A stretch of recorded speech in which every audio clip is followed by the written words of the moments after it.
Okay, vi har bevis 4 om produktregnereglen. Så vi starter her med ligningen, som er regnereglen f af x gange med gx i mærke er lige med f mærke x gange med gx plus fx gange med g mærke x. Så først starter vi med at bestemme differentialkvotienten ved at sætte funktionsudtrykket ind her. Så vi får, efter det her, får vi f af x0 plus delta x, som også bliver kaldt h, gange med g af x 0 plus delta x, og det minuses med f af x 0 gange med g af x 0, og det divideres alt sammen med delta x. Okay, og så bagefter så lægger vi følgende værdier ind for 0 i tælleren.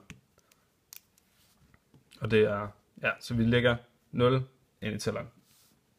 Og efter det så får vi f af x0 gange med gx0 plus den der delta x minus fx0 gange med gx0 plus delta x. Okay, og det svarer til også plus med 0 op i den her, hvormed vi så får differentialkvotienten, som bliver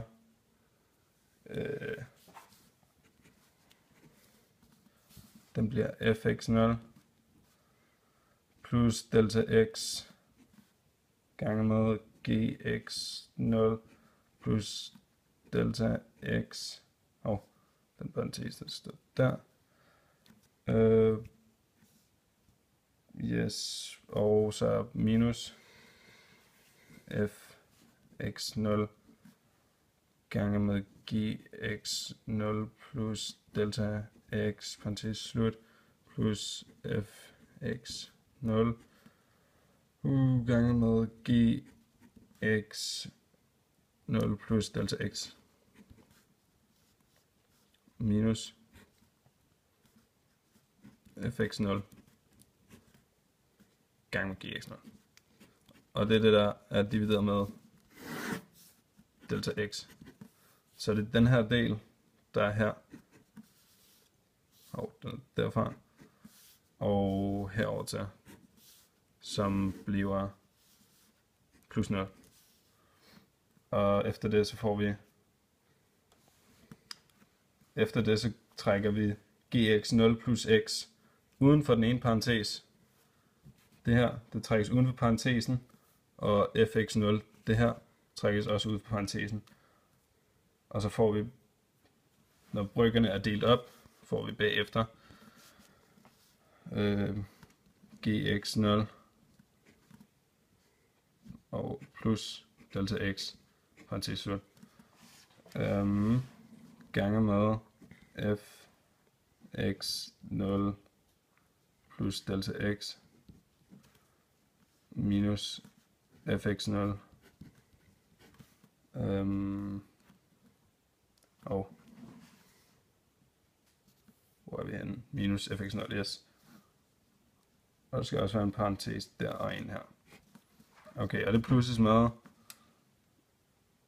fx0 gange med gx0 plus delta x minus gx0. Og det er så, det er stadig divideret med delta x. Så det er den her, den her del bliver sat ud for parentesen. Det her bliver sat ud foran det her, og det her det bliver sat ud foran det her. Og bagefter så får vi så gx0 plus delta x gange med f, den skal ikke stå der, den skal stå højere, gange med f x0 plus delta x minus fx0. og det skal divideres med delta x, som det også var i forrige bryg. Og det plus med den anden fx0, som også var blevet sat ud foran bryggen, som ganges med gx0 plus delta x minus gx0.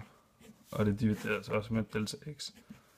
Okay, og så til sidst, der bestemmes differentialkvotienten ved at lade delta x0 gå mod 0.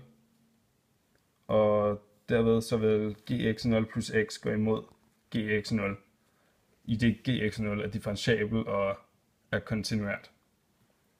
Så derefter så får vi grænseværdien til f mærke x gange med gx plus fx gange med g mærke x for, og kun for, delta x går mod 0.